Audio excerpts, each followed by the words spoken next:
નમસ્કાર વિદ્યાર્થી મિત્રો, ગુજરાત માધ્યમિક અને ઉચ્ચતર માધ્યમિક શિક્ષણ બોર્ડ ગાંધીનગર તરફથી ગુજરાત સરકાર દ્વારા રસાયણ વિજ્ઞાનમાં રાસાયણિક ગતિકીમાં આપ સૌનું સ્વાગત કરું છું. રાસાયણિક ગતિકી કેમિકલ કાઇનેટિક્સ એ ચેપ્ટર વિશે આપણે આજે વાત કરીશું. એ વાત કરતાં પહેલાં મહત્ત્વના મુદ્દાની વાત અને એ વાત આપણે નોંધ કરીએ.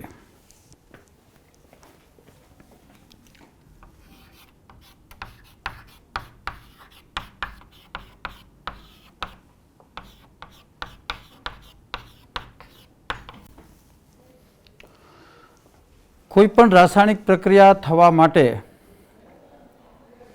પ્રક્રિયકથી નિપજ તરફ એક પરિવર્તન થાય છે. પ્રક્રિયકથી નિપજ તરફ થતાં આ પરિવર્તન એ સતત મૂવમેન્ટ થતું હોય છે. સતત મૂવમેન્ટ, સતત હલનચલન પ્રક્રિયકો તરફથી નિપજ તરફ અને નિપજ તરફથી પ્રક્રિયક તરફ પણ થતું હોય છે. આ હલનચલન મૂવમેન્ટ એટલે કાઇનેટિક્સ. રાસાયણિક ગતિકીનો અભ્યાસ રાસાયણિક પ્રક્રિયાઓ માટે ત્રણ બાબત મહત્ત્વની છે. કોઈ પણ પ્રક્રિયા થશે કે નહીં તે ઉષ્માગતિશાસ્ત્ર દ્વારા આપણે જાણ્યું. કેવી રીતે?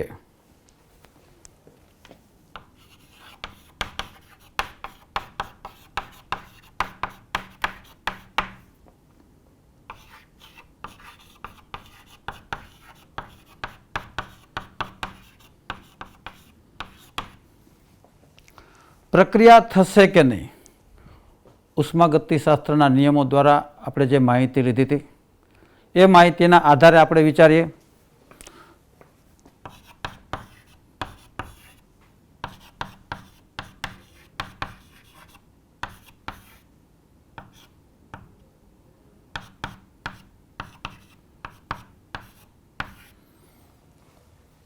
આ બધા પરિણામો આપણે ઉષ્માગતિશાસ્ત્રમાં ભણ્યા. ઉષ્માગતિશાસ્ત્ર આપણને એ વાત કહે છે કે પ્રક્રિયા થશે કે નહીં. મુક્ત ઉર્જાનો ફેરફાર <0 હોય, એન્ટ્રોપીનો ફેરફાર ΔS ટોટલ <0 હોય, વિદ્યુત રાસાયણિક પ્રક્રિયામાં કોષનો પોટેન્શિયલ સેલ પોટેન્શિયલ <0 હોય તો એ પ્રક્રિયા થશે. પ્રક્રિયકથી નિપજ તરફ થાય છે એવું આપણે જાણીએ છીએ. એનાથી આગળ વાત કરીએ તો આપણે સંતુલન વિશે ભણી ગયા.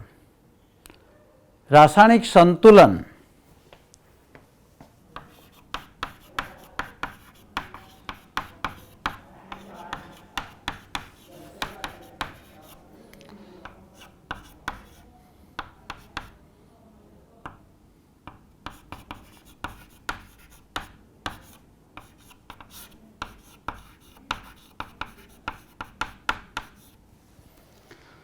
રાસાયણિક સંતુલન દ્વારા આપણે એ બાબત શીખ્યા કે પ્રક્રિયા કેટલા અંશે થશે.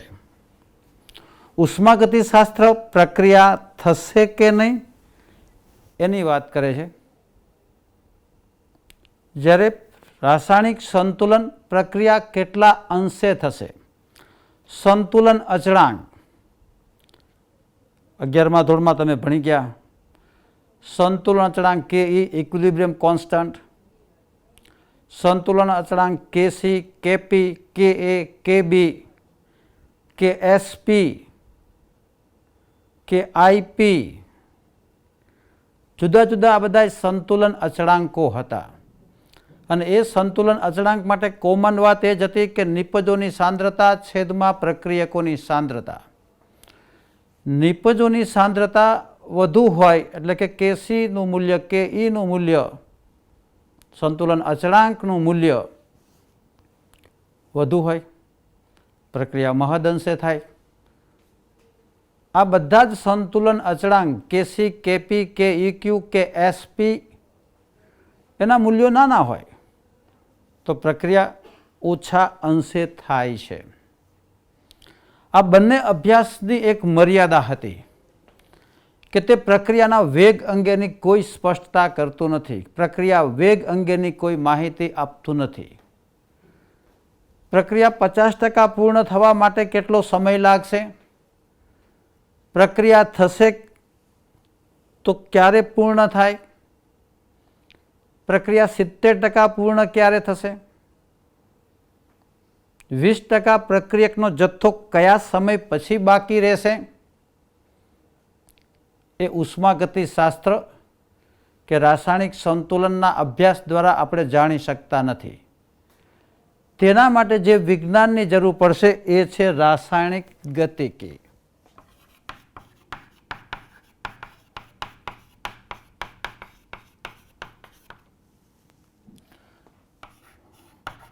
પ્રક્રિયાના વેગની માહિતી આપે છે. પ્રક્રિયાના વેગ પર અસર કરતા પરિબળો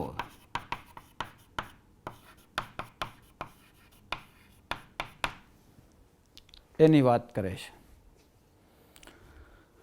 ત્રણેય અભ્યાસની મર્યાદાઓ અને મહત્વની જો આપણે વાત કરીએ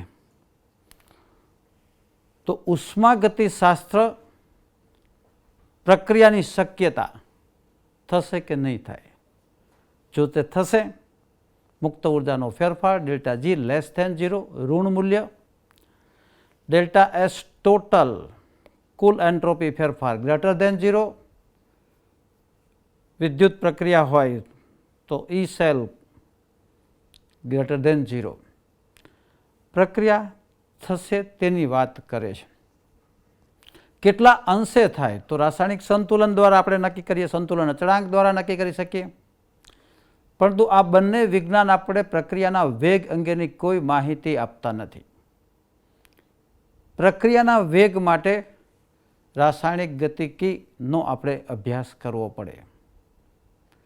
એટલે ખાસ મહત્વની વાત છે કે જ્યાં ઉષ્માગતિશાસ્ત્રનો ક્ષેત્ર અભ્યાસ પૂર્ણ થાય કોઈ પ્રક્રિયા માટે, ત્યાંથી રાસાયણિક ગતિકીની શરૂઆત થાય. રાસાયણિક ગતિકીની મર્યાદા છે એ પ્રક્રિયા થશે કે નહીં એ કહી શકતું નથી. પ્રક્રિયા થશે કે નહીં એ તો ઉષ્માગતિશાસ્ત્ર કહે છે. ઉષ્માગતિશાસ્ત્રની જે મર્યાદા છે એ રાસાયણિક ગતિકી છે. રાસાયણિક ગતિકીની જે મર્યાદા છે એ ઉષ્માગતિશાસ્ત્ર છે. એટલે ખાસ અગત્યનો એક પ્રશ્ન અહીંયા આગળ તમને નીટ, જી, ગુજરાત બોર્ડ સબ્જેક્ટિવ ક્વેશ્ચન એક થશે વિદ્યાર્થી મિત્રો, એ ખાસ નોંધ કરજો.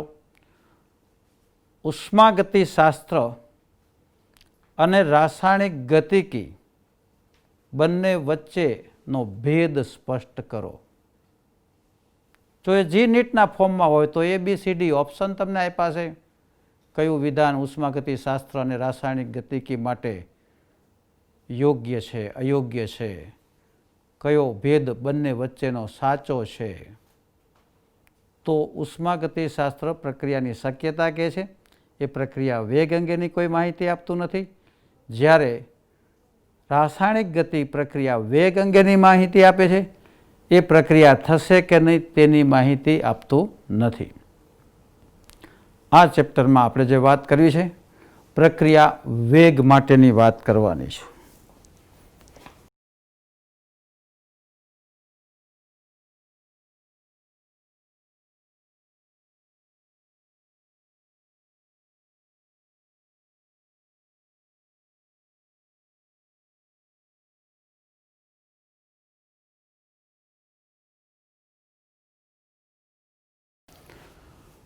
કોઈ પણ રાસાયણિક પ્રક્રિયાનો વેગ એટલે શું? 9મા ધોરણથી વિદ્યાર્થી મિત્રો તમે ભણતા આવો છો કે ડાબી બાજુ આપણે પ્રક્રિયકો લખીએ છીએ, તીરની નિશાની, પછી જમણી બાજુ આપણે નિપજ લખીએ છીએ. પ્રક્રિયકોમાંથી નિપજ આપણને મળે છે. પ્રક્રિયકોના જે ગુણધર્મ છે તેના કરતાં નિપજોના ગુણધર્મ જો અલગ હોય તો જ રાસાયણિક પ્રક્રિયા થઈ કહેવાય. અને એ પણ રાસાયણિક ગુણધર્મો અલગ હોવા જોઈએ. ભૌતિક ગુણધર્મ બની શકે, ઘનમાંથી પ્રવાહી થઈ શકે, પ્રવાહીમાંથી વાયુ થઈ શકે, એ રાસાયણિક પ્રક્રિયા નથી. રાસાયણિક પ્રક્રિયામાં પ્રક્રિયકોના જે રાસાયણિક ગુણધર્મો છે તેના કરતાં નિપજોના રાસાયણિક ગુણધર્મો તદ્દન ભિન્ન હોવા જોઈએ. સોડિયમ હાઇડ્રોક્સાઇડ NaOH HCl સાથે પ્રક્રિયા થાય, NaCl અને H2O બને. તમે NaOH નો ટેસ્ટ, HCl નો ટેસ્ટ, એના કરતાં NaCl નો ટેસ્ટ જુદો હોય, ગુણધર્મો બદલાઈ જાય. એ રાસાયણિક પ્રક્રિયા છે. એ પ્રક્રિયાના વેગ માટે આપણે આ ચેપ્ટરમાં વાત કરવી છે. રાસાયણિક ગતિકી ખરેખર પ્રક્રિયાનો વેગ અને પ્રક્રિયાના વેગ પર અસર કરતા પરિબળોનો અભ્યાસ છે. એટલે અહીંયા આગળ પ્રક્રિયાનો વેગ એટલે શું? તો સામાન્ય અર્થ એવો છે કે પ્રક્રિયકો અને નિપજ, R for reactant and P for product. પ્રક્રિયકમાંથી નિપજ બને છે. જ્યારે એ પ્રક્રિયકમાંથી નિપજ બને છે ત્યારે સમય જતાં પ્રક્રિયકનું પ્રમાણ, બીજા અર્થમાં કહીએ તો પ્રક્રિયકની સાંદ્રતા એ ઘટતી જાય છે. પ્રક્રિયક અદૃશ્ય થાય છે એવું ટેક્સ્ટબુકમાં આપણું વિધાન છે કે પ્રક્રિયક અદૃશ્ય થાય. અદૃશ્ય થાય એટલે પ્રક્રિયકમાંથી નિપજ બને છે.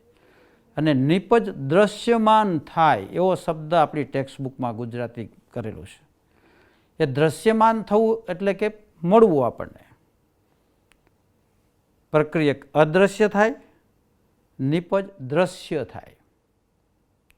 ટૂંકમાં આપણે કહીએ તો પ્રક્રિયકોની સાંદ્રતા ઘટે છે, નિપજોની સાંદ્રતા વધે છે.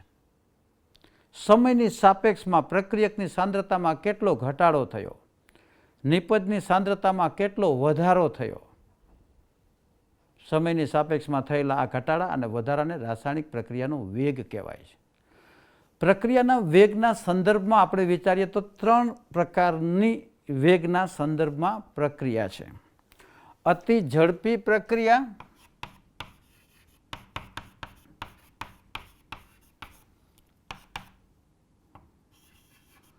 અતિ ધીમી પ્રક્રિયા અને મધ્યમ ગતિની પ્રક્રિયા. અતિ ઝડપી પ્રક્રિયા, સિલ્વર નાઇટ્રેટના દ્રાવણમાં સોડિયમ ક્લોરાઇડનું દ્રાવણ ઉમેરો, ટેસ્ટ ટ્યુબના અંદર પ્રેક્ટિકલમાં તમે જોયું હશે. ડ્રોપ્સ બંનેનો એકબીજાનો સંપર્ક થાય કે તરત જ સિલ્વર ક્લોરાઇડના વ્હાઇટ અવક્ષેપ આપણને મળે. સેકન્ડના અંદર એ પ્રક્રિયા પૂર્ણ થાય, માઇક્રો સેકન્ડમાં એ પ્રક્રિયા પૂર્ણ થાય. અતિ ઝડપી પ્રક્રિયા કહેવાય. આવી ઘણી બધી પ્રક્રિયાઓ તમે જોઈ હશે, આખી ટેક્સ્ટ બુકમાં શોધી કાઢજો ક્યારેક. અતિ ધીમી પ્રક્રિયા, લોખંડ પર કાટ લાગવો, ધીમી પ્રક્રિયા છે. ડાય નાઇટ્રોજનની ડાય ઓક્સિજન સાથે હવામાં જે મિશ્રણ છે એની પ્રક્રિયા, નાઇટ્રિક ઓક્સાઇડ બનવું, અતિ ધીમી પ્રક્રિયા. મધ્યમ ગતિની પ્રક્રિયાઓ 2 કલાક 4 કલાક એમાં થતી હોય. ખાંડનું વ્યુત્ક્રમણ, ઇન્વર્ઝન, ખાંડમાંથી ગ્લુકોઝ અને ફ્રુક્ટોઝનું બનવું, વ્યુત્ક્રમણ પ્રક્રિયા મધ્યમ ગતિની. સ્ટાર્ચનું જળ વિભાજન મધ્યમ ગતિની એ પ્રક્રિયાઓ છે. અતિ ઝડપી અને અતિ ધીમી કરતાં મધ્યમ ગતિની પ્રક્રિયાઓ ઔદ્યોગિક રાસાયણિક ઉદ્યોગોમાં મહત્વ ધરાવે છે. એવી પ્રક્રિયાઓ માટે આપણે વાત કરીશું. તો મહત્વના જે મુદ્દા જે છે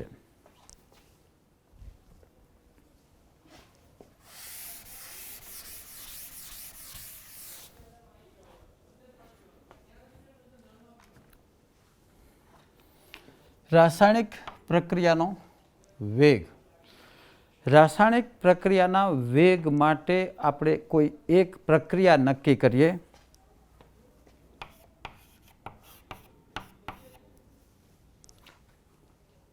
R થી P, રિએક્ટન્ટ ટુ પ્રોડક્ટ. સમયની સાપેક્ષમાં પ્રક્રિયક આરનું પ્રમાણ ઘટતું જાય, અદૃશ્ય થતો જાય. સમયની સાપેક્ષમાં નિપજનું પ્રમાણ વધતું જાય, દ્રશ્ય થતો જાય છે. કોઈ T1 સમયે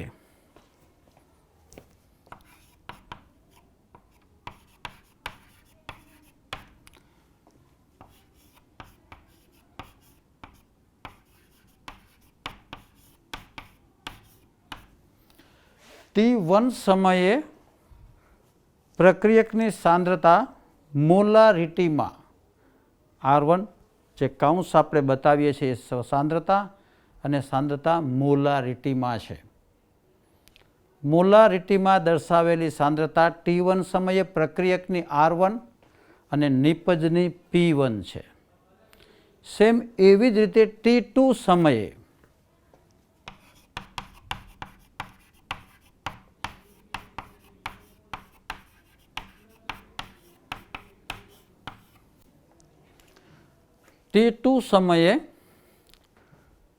પ્રક્રિયકની સાંદ્રતા R2, નિપજની સાંદ્રતા P2 છે. જો આપણે ગ્રાફથી રજૂઆત કરીએ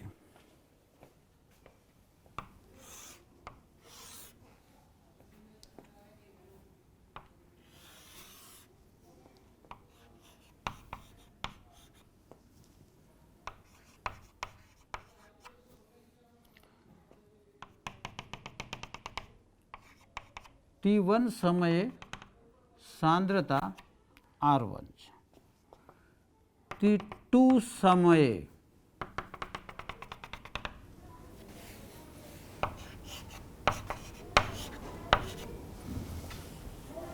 R2 છે. પ્રક્રિયા વેગ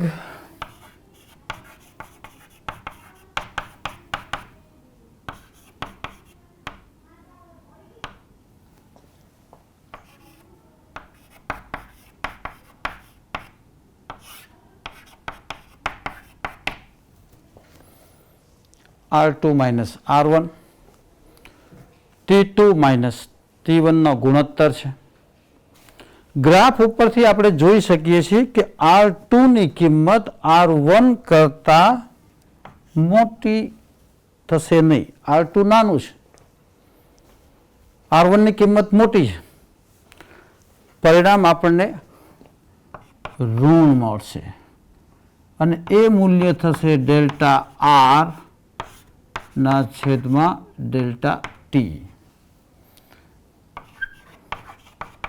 પ્રક્રિયા વેગનું આ ઋણ મૂલ્ય એ દર્શાવે છે કે સમયની સાપેક્ષમાં પ્રક્રિયાનો વેગ ઘટે છે. આ જ વાત આપણે જો નિપજોના સાંદ્રતા વિરુદ્ધ સમયનો આલેખ દોરીએ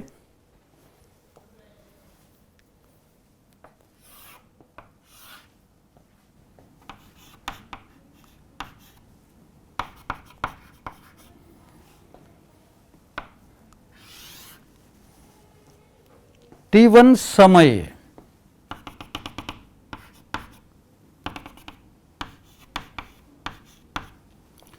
T2 સમયે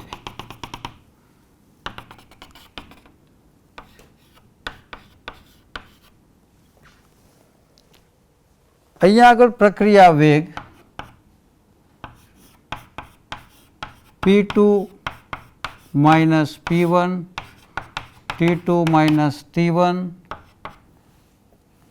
પ્લસ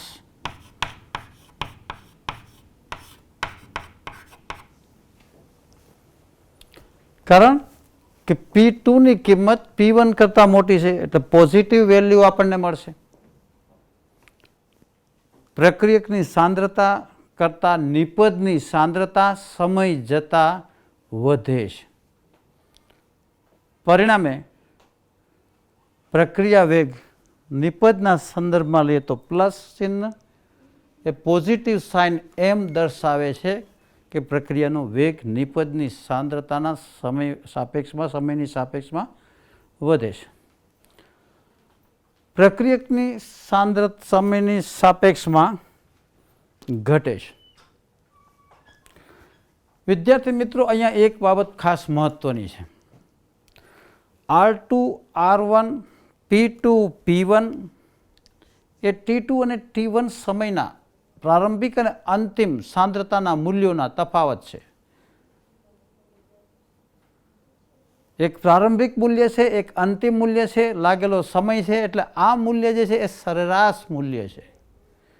એક્ઝેક્ટ જે આ પ્રક્રિયાનો વેગ આપણને મળે છે એ પ્રક્રિયાનો વેગ એવરેજ રેટ ઓફ રિએક્શન છે. એટલે કે અહીંયા આગળ આ જે વેલ્યુ જે છે એ આર એવરેજ છે.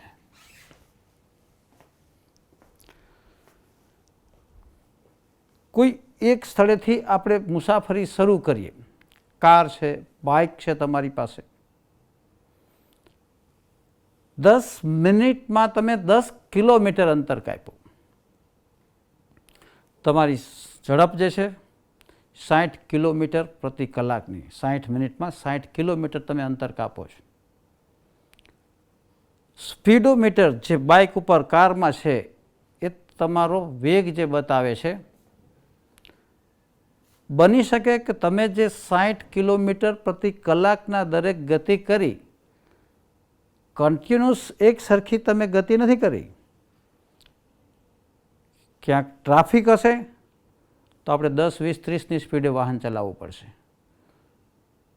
ક્યાંય ટ્રાફિક છે જ નહીં, રસ્તા પર તમે એકલા જ ચલાવો છો, તો બની શકે તમારી સ્પીડ 70, 80, 90ની પણ હોય.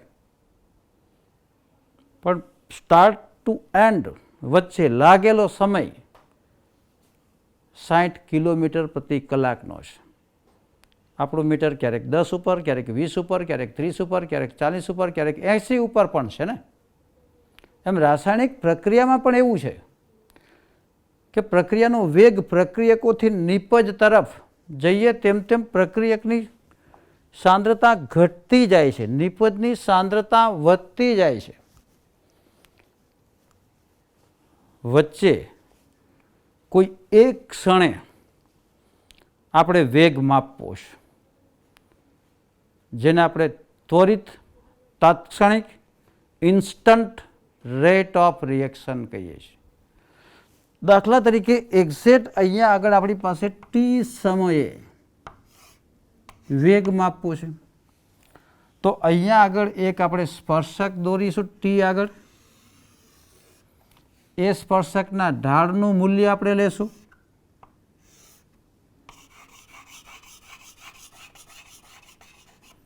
આ જે નાનો એવો ફેરફાર છે એને સ્મોલ ડી વડે દર્શાવાય છે.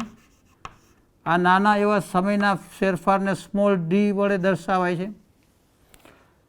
અહીંયા આગળ આર ઇન્સ્ટન્ટ ત્વરિત તાત્કાલિક ત્વરિત વેગમાં થયેલો ફેરફાર dr/dt અને એનું મૂલ્ય ઋણ હશે.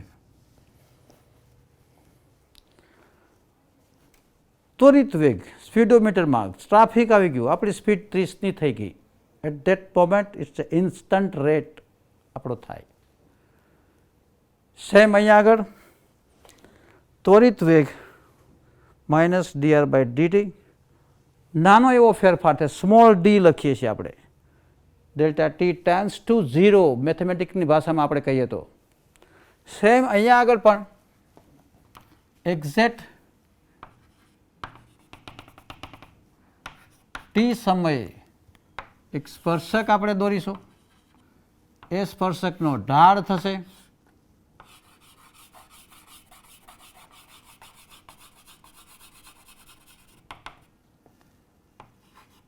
ડીપી, આ ફેરફાર, આ ડીટી. એટલે કે અહીંયા આગળ આર ઇન્સ્ટન્ટ પ્લસ dp/dt થાય. ત્વરિત વેગ, સરેરાશ વેગ ની આપણને ખ્યાલ હોવો જોઈએ. પરીક્ષાની દ્રષ્ટિએ ગુજરાત બોર્ડ જો તમને પૂછશે તો 2-3 માર્કનો એ પ્રશ્ન હશે કે રાસાયણિક પ્રક્રિયાનો સરેરાશ વેગ અને ત્વરિત વેગ આલેખ સાથે સમજાવો. પૂછી શકાય, ભૂતકાળમાં પણ પૂછાયેલો છે. જી અને નીટના સંદર્ભમાં કોઈ એટ ધેટ મોમેન્ટ વાત કરીએ તો ઇન્સ્ટન્ટ થાય તો તમારે સ્પર્શકનો ઢાળ લેવો પડે અને એ ઢાળના મૂલ્ય પરથી તમે ઇન્સ્ટન્ટ ત્વરિત પ્રક્રિયા વેગ નક્કી કરી શકો છો. ગ્રાફ દોરવો પડે તમારે. ટેક્સ્ટ બુકમાં વિદ્યાર્થી મિત્રો આપની પાસે હોય તો એક ખોલજો, એક કોષ્ટક 4.1 તમને આપ્યું છે.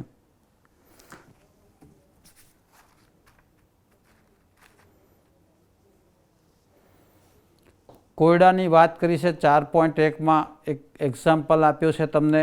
જુદા જુદા સમયની સાપેક્ષમાં પ્રક્રિયાનો વેગ કેટલો છે, એની સાંદ્રતા કેટલી છે, મૂલ્યો આપેલા છે. આકૃતિ 4.2 તમે જુઓ તમારી બુકમાં. કોષ્ટક 4.1ના સંદર્ભમાં એક્ઝેક્ટ 600 સેકન્ડ માટે તમને ત્વરિત વેગનું ઉદાહરણ આપેલું છે. એક્ઝેક્ટ 600 સેકન્ડે, કારણ કે 4.1 દાખલામાં ક્યાંય 600 સેકન્ડનું મૂલ્ય નથી. કોષ્ટક જુઓ તો એના અંદર તમને આપ્યું છે 0, 50, 100, 150, 200, 300, 400, 700. ક્યાંય 600 સેકન્ડનું મૂલ્ય આપેલું નથી. એક્ઝેક્ટ 600 સેકન્ડે લેવા માટે કોષ્ટક 4.1માં આપેલી માહિતીનો તમારે ગ્રાફ દોરવો પડે અને ગ્રાફનો ઢાળ સ્પર્શક લેશો તમે એક્ઝેક્ટ 600 સેકન્ડે. ટેન્ટેટિવલી એ આકૃતિ આવી થાય.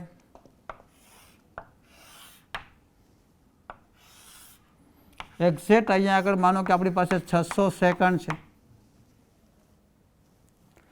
એ વખતે આપણે કોઈ સ્પર્શક દોરીએ,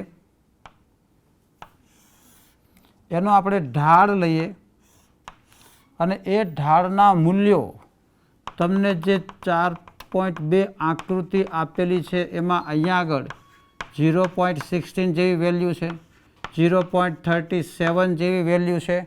અહીંયા આગળ આપેલું મૂલ્ય 400 સેકન્ડ છે, અહીંયા આગળ આપેલું મૂલ્ય 800 સેકન્ડ છે. જો ટેક્સ્ટ બુકમાં આકૃતિ ફિગર તમને 4.2 આપેલી છે.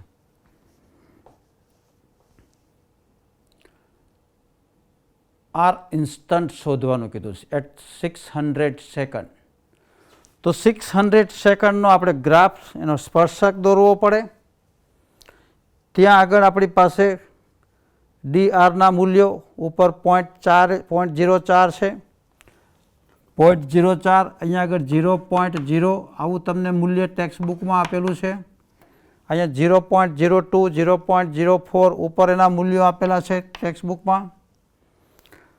આ મૂલ્ય અને આ મૂલ્ય વચ્ચેનો જે આપણે તફાવત લઈએ, 400 એ સાંદ્રતા 0.037, 800 એ 0.016, એનો તફાવત એટલે કે R2 minus R1. T2 minus T1 છેદમાં 800 માઇનસ 400. ટેક્સ્ટ બુક ખોલો, પેજ નંબર તમે જોશો તો 99 પેજ ઉપર તમને આપેલું છે, ગણતરી કરીને આપેલું છે. તાત્ક્ષણિક વેગને સમજાવવાનો એક ઉદાહરણ પૂરતો એ પ્રયત્ન તમને કરેલો છે. ત્યાર પછીના પણ મૂલ્યો છે. રાઉન્ડ અબાઉટ 250, 350, 450 સેકન્ડના અંતે વેગ કેટલો,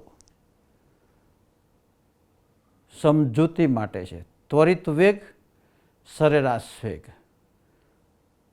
બંને વચ્ચેનો ભેદ એ તમને ખ્યાલ હોવો જોઈએ. પ્રક્રિયા વેગના એકમની આપણે વાત કરીએ.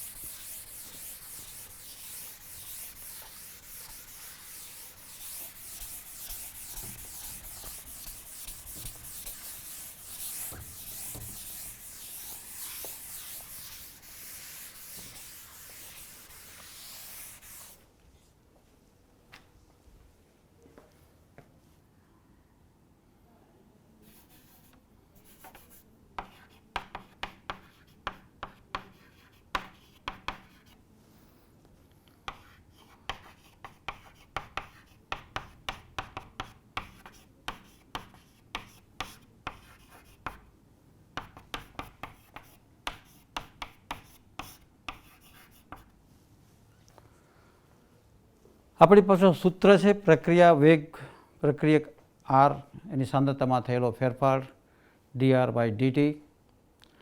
સાંદ્રતા આપણે મોલારિટીમાં માપીએ છીએ, મોલ પ્રતિ લીટરમાં માપીએ છીએ.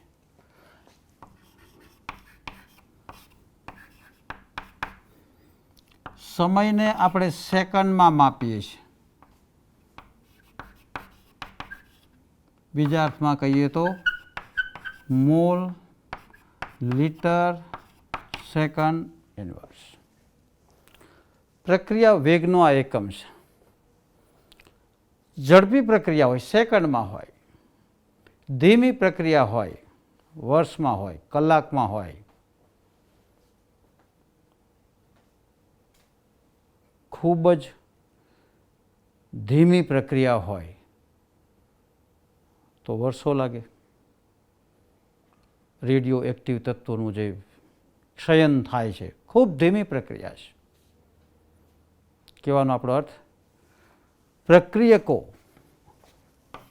અને નિપજો દ્રાવણોના સ્વરૂપમાં હોય તો પ્રક્રિયા વેગનો એકમ મોલ પ્રતિ લીટર પ્રતિ સેકન્ડ. જો વાયુ સ્વરૂપમાં પ્રક્રિયકો અથવા નિપજો હોય તો એનો એકમ થશે એટમોસ્ફિયર. કારણ કે વાયુની સાંદ્રતા તેના દબાણમાં મપાય, દબાણ એટમોસ્ફિયરમાં માપીએ તો એટમોસ્ફિયર પર સેકન્ડ. એકમો પણ ધ્યાનમાં રાખજો. દાખલાઓ તમે લખો છો, ગણો છો, પરીક્ષામાં સબ્જેક્ટિવ 50 માર્કનું બી સેક્શન ગુજરાત બોર્ડમાં આવે, જવાબ લખી નાખો. એકમ લખવાની ટેવ નથી, આરામથી અડધા માર્ક કપાઈ જાય. 4 દાખલા હોય તો અડધો માર્ક એકમ ન લખો, 2 જગ્યાએ એકમ આવતા હોય તો 1 માર્ક કપાતો જાય. પરિણામ એ આવે કે 5-7 માર્કનું નુકસાન જાય. આપણે એકમ નહીં લખવાની ટેવના કારણે 1 માર્કની હરીફાઈઓ હોય છે તમારા વચ્ચે. એનાથી આગળ વાત આપણે કરીએ.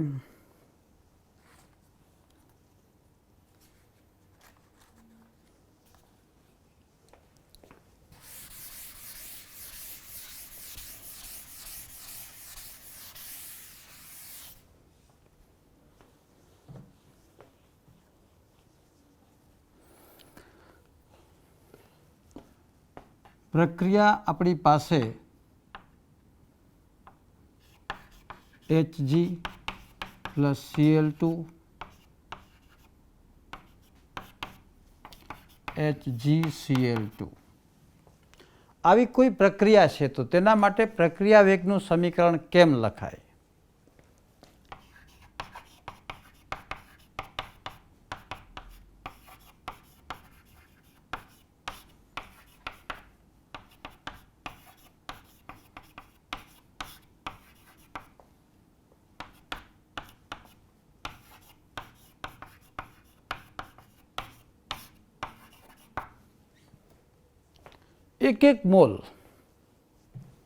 એક mole mercury, 1 mole dichlorine, 1 mole mercury chloride બને છે. જો પ્રક્રિયા આવી હોય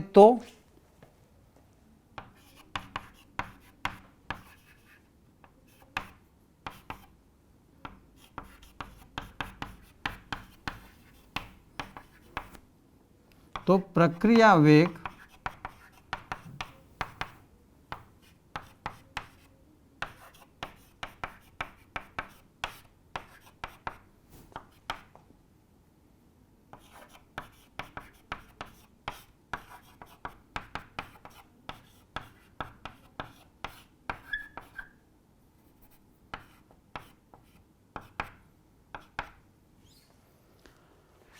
વિદ્યાર્થી મિત્રો અહીં બરાબર હવે સમજજો.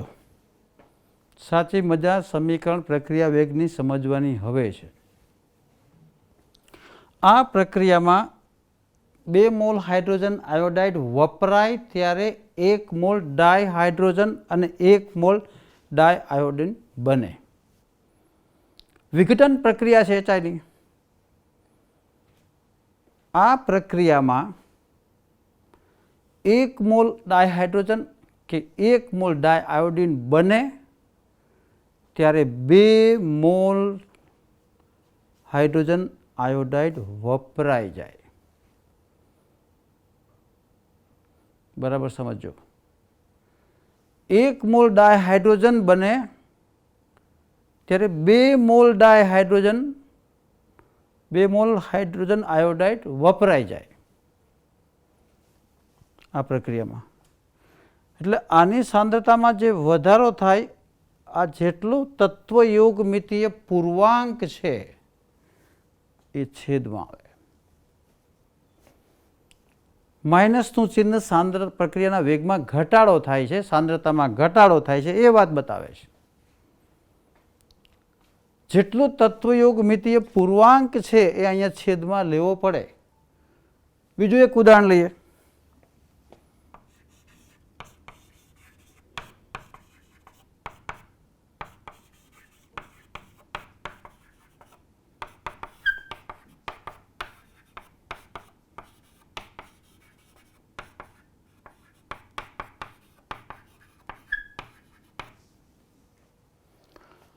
પાંચ મોલ બ્રોમાઇડ આયનની 1 મોલ બ્રોમેટ આયન સાથે પ્રક્રિયા એસિડિક માધ્યમમાં 6 મોલ હાઇડ્રોજન આયન સાથે થાય છે.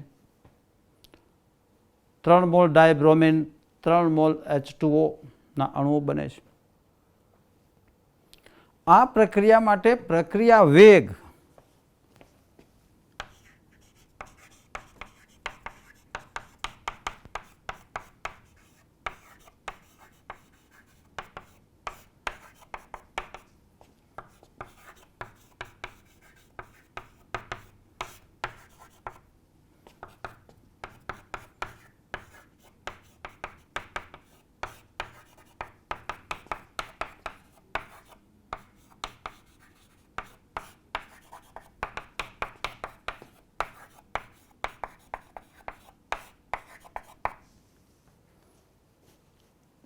આ રીતે આપણે લખી શકીએ.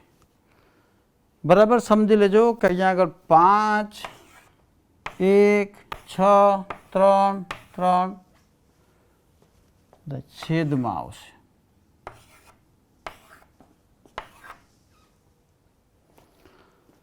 તત્વયોગમિતીય પૂર્ણાંક 5 ગણી સાંદ્રતા ઘટી જાય, 3 ગણી સાંદ્રતા વધી જાય.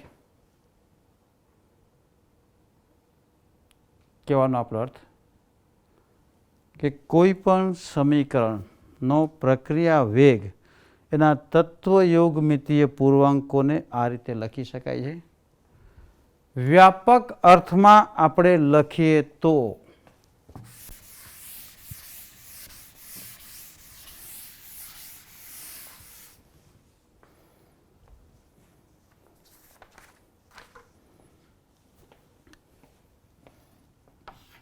A mall A, B mall B આવી પ્રક્રિયા માટે પ્રક્રિયા વેગ -1/A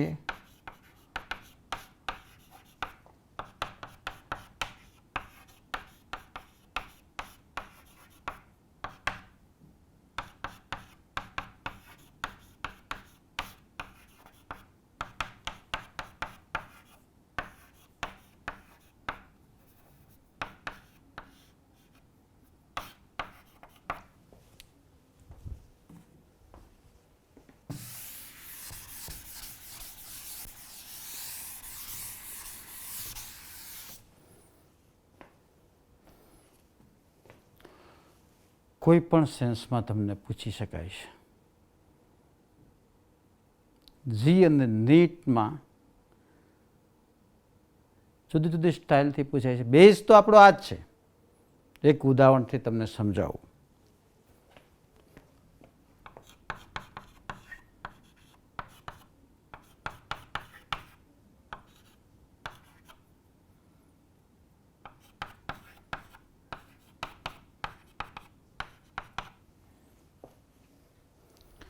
આપણી આ પ્રક્રિયા છે. પ્રક્રિયાનો વેગ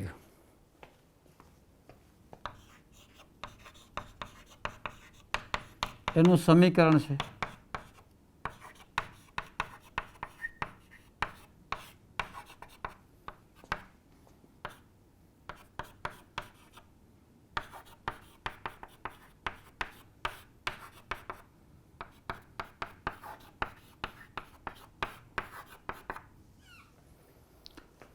સમજાય છે વિદ્યાર્થી મિત્રો આખું સમીકરણ? N2O5 નું વિઘટન થાય, NO2 અને O2 બને સંતુલિત સમીકરણ. એ પેલી શરત છે કે અહીંયા આગળ 2N2O5 4NO2 પ્લસ O2. આખી પ્રક્રિયાનો વેગ -1/2 N2O5 ની સાંદ્રતા, એને લાગેલો સમય, સાંદ્રતાનો જે ફેરફાર થયો એને લાગેલો સમય છે.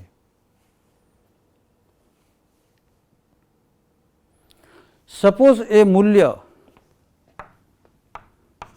5 મોલ પ્રતિ લિટર પ્રતિ સેકન્ડ આવું તમને મળ્યું. તમને પ્રશ્ન પૂછવામાં આવે dNO2/dt આ કેટલું? NO2 ની સાંદ્રતા વધવાનો એ દર છે. તો આ 4 જે છે એ 4નો આની સાથે તમારે ગુણાકાર કરવો પડે. સમજાય છે આખી વાત? N2O5 ની સાપેક્ષમાં NO2 બનવાનો દર એ પણ પ્રક્રિયા વેગ છે. એવો એક્ઝામ્પલ તમને એક આપ્યો છે ટેક્સ્ટ બુકમાં, કોષ્ટક કોયડો 4.2, એ જોઈ લેજો. એ જ પ્રકારનો છે.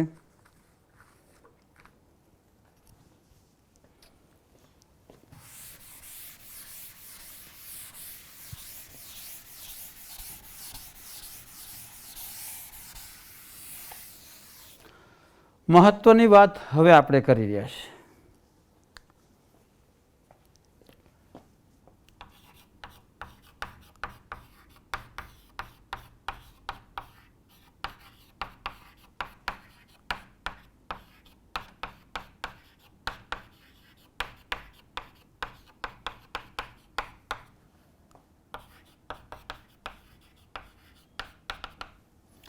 રાસાયણિક પ્રક્રિયાના વેગને અસર કરતા પરિબળો.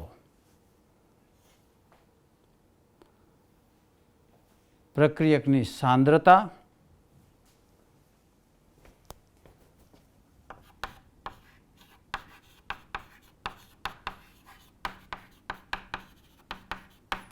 પ્રક્રિયક જો વાયુ સ્વરૂપે હોય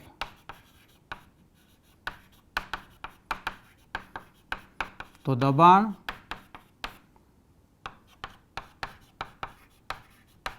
તાપમાન અને ઉદ્દીપક.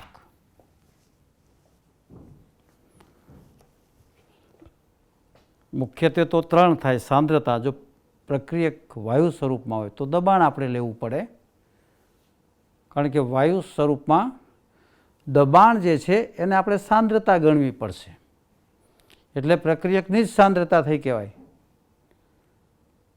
તાપમાન અને દબાણ, તાપમાન અને ઉદ્દીપક.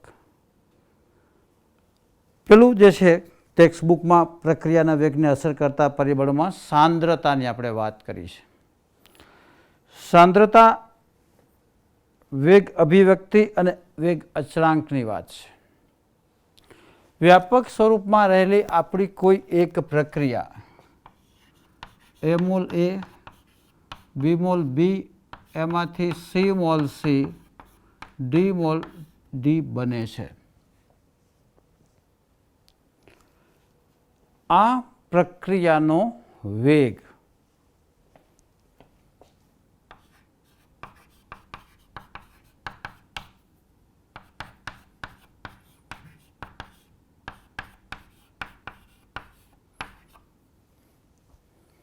આવી રીતે આપણને મળે છે. બરાબર આ વાતને સમજો. પ્રક્રિયક A અને B છે. સ્મોલ ABCD તેના તત્વ યોગમિતીય પૂર્ણાંકો છે.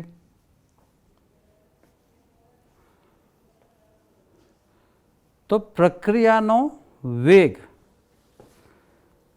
ખાસ અગત્યની વાત, વેગ નિયમ તરીકે આપણે ઓળખીએ છીએ. મોસ્ટ ઇમ્પોર્ટન્ટ મુદ્દો જે છે એ વેગ નિયમ છે.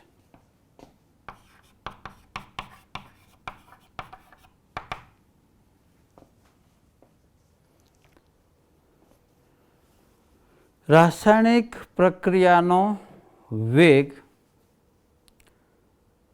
પ્રક્રિયકોની સાંદ્રતાના પર્યાયના સ્વરૂપે દર્શાવવામાં આવે. ટેક્સ્ટ બુકની આ ભાષા છે. રાસાયણિક પ્રક્રિયાનો વેગ પ્રક્રિયકોના સાંદ્રતાના પર્યાયના સ્વરૂપે દર્શાવવામાં આવે તેને વેગ નિયમ કહેવાય છે. બહુ સ્પષ્ટ આપણે આપણી શુદ્ધ ગુજરાતી વાત જો સમજીએ, કોઈ પણ રાસાયણિક પ્રક્રિયાનો વેગ પ્રક્રિયકોની સાંદ્રતાના અનુસંધાને દર્શાવાય, અભ્યાસ કરવામાં આવે, પ્રેક્ટિકલ કરવામાં આવે, અવલોકન કરવામાં આવે, પ્રક્રિયકોની સાંદ્રતાના સંદર્ભમાં એ વેગ નિયમ છે. અને એ વેગ નિયમને સૂત્રની દ્રષ્ટિએ આમ દર્શાવાય છે કે પ્રક્રિયા વેગ બરાબર k ઇન્ટુ a ઉપર x ઘાત b ઉપર y ઘાત. k જે છે એ વેગ અચળાંક છે. k જે છે એ વેગ અચળાંક છે કે પ્રક્રિયાનો વેગ, અહીંયા આગળ પ્રક્રિયક a ની સાંદ્રતા વધારીએ તો શું અસર થાય? બી ની સાંદ્રતા આપણે અચળ રાખશું તો પ્રક્રિયા વેગ માત્ર એકલા એ ઉપર આધાર રાખે છે. કયા પ્રમાણમાં આધાર રાખે? તો એની x ઘાતાંકના પ્રમાણમાં. એની સાંદ્રતા આપણે અચળ રાખીએ, બીની સાંદ્રતા બદલતા જાઓ બદલતા જાઓ બદલતા જાઓ અને પ્રક્રિયાના વેગનું મૂલ્ય માપો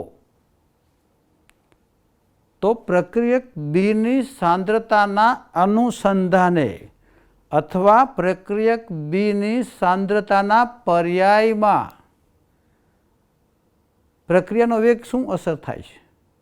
પ્રક્રિયાના વેગ પર કઈ અસર થાય છે? તો કે y ઘાતાંકના પ્રમાણમાં. સંપૂર્ણપણે પ્રક્રિયા વેગ નિયમની અભિવ્યક્તિ એ વિકલન વેગ પણ છે. વિકલન વેગ સમીકરણ પણ કહેવાય. શા માટે?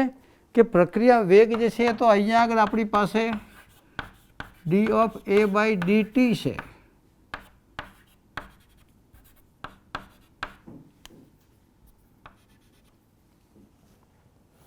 આ ગણિતની ભાષામાં કહીએ તો એની સાંદ્રતાનું સમયની સાપેક્ષે વિકલન કર્યું છે આપણે.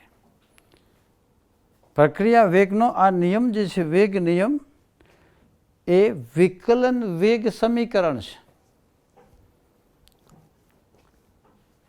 બરાબર સમજી લેજો કે x અને y ના મૂલ્યો જુદા જુદા હોઈ શકે.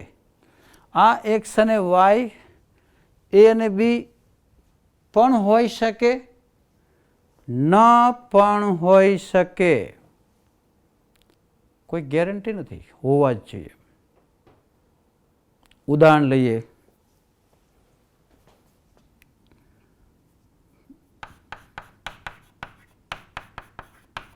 એનું વિઘટન થાય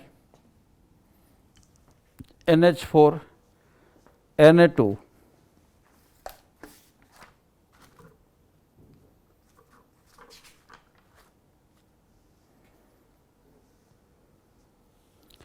વિઘટનને અંતે 2H2O અને N2 બને. બેલેન્સ કરવાનું 4 ઓક્સિજન 2. આ પ્રક્રિયા માટે પ્રક્રિયા વેગ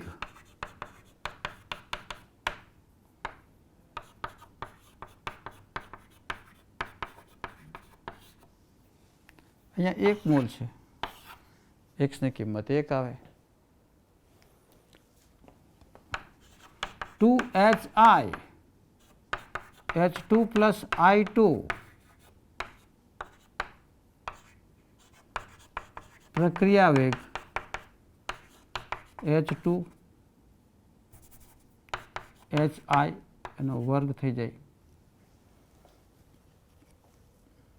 હા 2 છે તો અહીંયા આગળ 2 આવે. આગળ અચળાંકી. સંપૂર્ણપણે આ મૂલ્યો સરખા હોય પણ ખરા, ન પણ હોય. આગલા લેક્ચરમાં આપણે આ જ વાતને હજી આગળ વિગતવાર સમજીશું.